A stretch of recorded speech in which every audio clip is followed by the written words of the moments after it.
Mr. Jones owned a cotton plantation and many slaves.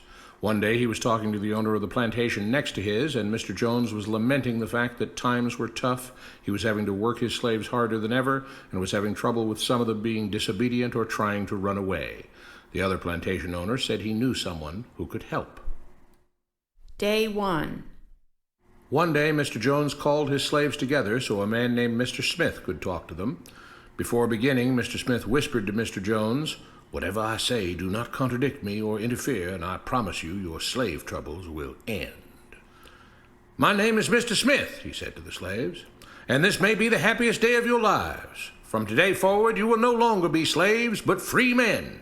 Mr. Jones was so shocked he started to step forward, but Mr. Smith gestured for him to remain silent. He did, only because the other plantation owner had spoken so highly of Mr. Smith's skills. "You are no longer the property of Mr. Jones," Mr. Smith continued. "You are free. No more would you be forced to labor for the benefit of Mr. Jones. Now you can work for yourselves." Now the slaves were all murmuring and looking at each other. Many were smiling, many were looking puzzled. "In fact, you are now free to leave the plantation whenever you want," Mr. Smith said. "However, since we are surrounded by other plantations, if you leave, some other plantation owner will likely claim you as his own the moment you set foot on his property. So I urge you not to risk your newfound freedom by doing something so foolish. Instead, I suggest that you stay here, no longer as slaves, but as willing participants and part owners of this plantation. Yes, this is now your plantation." Mr. Jones bit his tongue to keep from objecting. "For now, we might as well leave Mr. Jones in charge," said Mr. Smith, "since he is the only one with any experience at running a plantation, which is quite a complicated thing to manage. But he will no longer be your master, but just another worker on the plantation. In fact, he will now be using his organizational and management skills to serve you. Whatever problems you may have had with him before, you are now all equals, and you need each other to make this work. If we all cooperate and work together, we can all reap the benefits together. In honor of this happy occasion, I present you this new symbol of togetherness and cooperation, this flag, which shall be the emblem of the new, free Jones plantation." He held up the new flag, but most of those listening were still too amazed to respond. "And this shall be our motto," Mr. Smith announced. "We work together as free men for our mutual benefit, pledging our allegiance to the Jones plantation, which stands for prosperity, liberty, and justice for all. To celebrate, everyone has the rest of the day off. Enjoy your freedom, do as you please, and be back here tomorrow morning, bright and early, so that we may begin work on this great and noble new endeavor as equal free men." Finally convinced that Mr. Smith was serious, the former slaves applauded and cheered. Day 2. "We all want this plantation to do well," Mr. Smith said at the beginning of the next meeting, "so we can all share in the benefits. We all know that it takes a lot of effort to make a cotton plantation work. Just because you're all free doesn't mean you can stop working. In fact, since you're now working for yourselves, I expect you to work even harder than ever before, but now with pride and joy, knowing that you're working for yourselves. Of course, there still have to be rules. If everyone just does whatever he wants, the plantation won't produce anything. This experiment will fail, and we'll all starve. You should be thankful that Mr. Jones has agreed to stay on to lend his knowledge and skills to this endeavor, and I trust you will all do your own part to make this work. Several of you have been chosen to act as project supervisors to manage different aspects of the operation, to make sure everyone is doing his assigned job, to make sure that the rules are followed, and so on. The rest of you may head out to the fields to start your first day of work as free men." Day 3. The next morning, Mr. Smith had a grim expression on his face as the daily meeting began. "I have an unpleasant duty to do today," he said. "Yesterday, Charles was caught keeping some of the cotton he picked, presumably to sell for his own personal profit. That is against the rules. That is stealing. For that, Charles must be punished." 2 men tied Charles to the whipping post. "I take no joy in this," Mr. Smith continued, "but you must understand, if we do not maintain order, if we do not have rules that we all abide by, then the plantation will fail, and we will all suffer." The whip cracked against Charles' back. "But if we all pitch in for the common good, then we can all prosper. Being free doesn't mean you should be selfish and greedy. We must each do our assigned duties and obey the rules, and then we can all benefit, and each of you will receive your appropriate share of the profits." A young man named Samuel stepped forward. "But if you and Mr. Jones decide the rules and whip us if we disobey, how is that any different from what we had before?" "How can you say that?" Mr. Smith asked. "I'm shocked. You were a slave before, and now you're free. Things still need to be managed and organized by those best qualified to do so. Do you know how to run a plantation, Samuel?" "Well, no," he answered. "But if we're free, why do we get no say in what the rules are and how things work?" "I'm surprised at your ingratitude," Mr. Smith answered. "None of you know how a plantation is run, so you're in no position to be making decisions about how things are done here. You don't seem to appreciate all the things that Mr. Jones provides for you, from protecting you from all the outside threats that you know nothing about, those who would come here, capture and enslave you if not for Mr. Jones' protection, to making sure that you all have food and housing, tools to work with, that you're cared for when sick and injured, and so on. There wouldn't be a plantation at all, no cotton to pick, no land to plant and harvest, if not for him. You should be grateful that he's made possible the level of comfort you now have. Your lives would be far worse if not for him. Nevertheless, as free and equal participants in this endeavor, from now on at each meeting, any worker may have 2 minutes to ask questions or voice suggestions or complaints." With that, the workers all seemed satisfied and headed out again to the fields to pick the cotton. Day 4. "I have a big announcement," Mr. Smith said as the daily meeting began. "Mr. Jones' cousin is here, and not just to visit and see how our project is coming along. It has been decided that from now on, you will be deciding who will manage the plantation. Of course, this job can't be done by just anyone, but every 3 months we will have a special meeting at which all the workers will vote on whether we think Mr. Jones should run the plantation or whether we think his cousin, Mr. Johnson, should run the plantation. That means that ultimately you are in charge because you will be deciding which man you want running things on your behalf.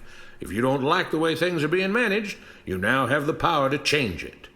Amazed and pleased, the workers headed out again to the fields to pick the cotton. Days passed, months passed, a year passed, and the plantation continued to operate as before. Sometimes Mr. Jones was in charge, sometimes Mr. Johnson was in charge, but the day-to-day routine stayed exactly the same. The workers worked hard, long hours every day, and still had little to show for it. Every day the meeting would begin with them all reciting the Jones Plantation motto, "We work together as free men for our mutual benefit, pledging our allegiance to the Jones Plantation, which stands for prosperity, liberty, and justice for all." One day Mr. Smith announced, "Samuel is asked to say a few words this morning, and whatever the rest of us may think of his ideas and opinions, we are all free here, and that means we are all allowed to speak our minds. So, Samuel, you have 2 minutes. Begin." Samuel stepped forward, looking scared. "I was excited when all this started," he began, glancing nervously at Mr. Smith and Mr. Jones. "But don't you all see what's happened here?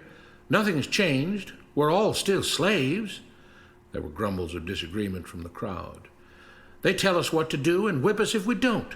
They still make all the rules and punish us if we disobey. They let us make suggestions and complain about things, but they never really change anything.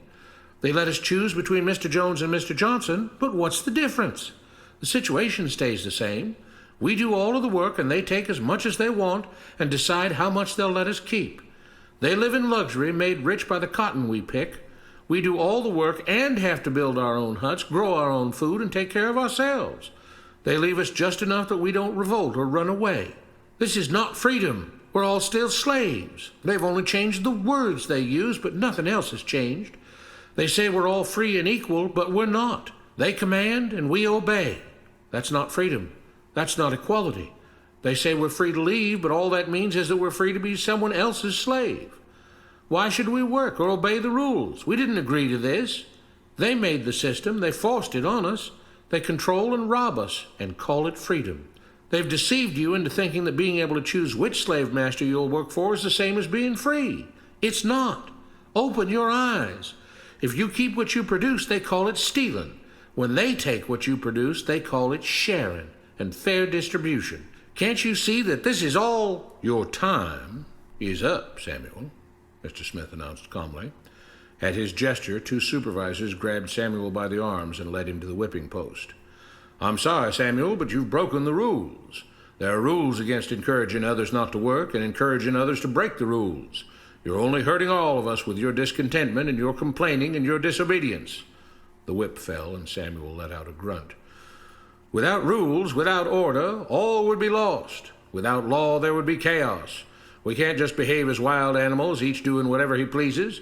We must all follow the plan and all do our duty for the betterment of everyone. And those who do not must be punished. The whip fell again, and blood flowed freely from Samuel's back. Samuel, it is you who are stealing from the others. When you don't do your assigned work, you are making more work for others. When you disobey the rules, it is you who are endangering the future of everyone else here. You are the thief. You are the criminal. You are the one trying to destroy the arrangement that keeps us all safe and prosperous. At every lash of the whip, the other workers cheered louder and louder, some yelling curses at Samuel. Being spoiled and selfish, you complain about everything, talking as if you're oppressed. But you are the one ruining things. You are the one keeping us from being all we could be. It is your greed and your rebelliousness that is hurting all of us. They all play by the rules, Mr. Smith said, gesturing at the others. What makes you think that you don't have to? You think you're above the law? There were loud yells of agreement as the whip fell again. We must maintain order, Mr. Smith proclaimed, to make this plantation great, to make it so that we can all be happy and prosperous. To have the society we want, there have to be rules. We all have to contribute our fair share to this great endeavor, and we cannot tolerate actions and attitudes that seek to undermine the amazing things that together as free men we have achieved and will continue to achieve. Mr. Jones was smiling as he gave Mr. Smith a pat on the back. The crowd was cheering so loudly that none of them had noticed that Samuel had died. What you have been taught about government and politics is no more accurate or reasonable than what Mr. Smith taught the slaves. If you're ready to look through the veil of rhetoric and propaganda to see the reality beneath, get a copy of The Most Dangerous Superstition. It will change the way you see the world.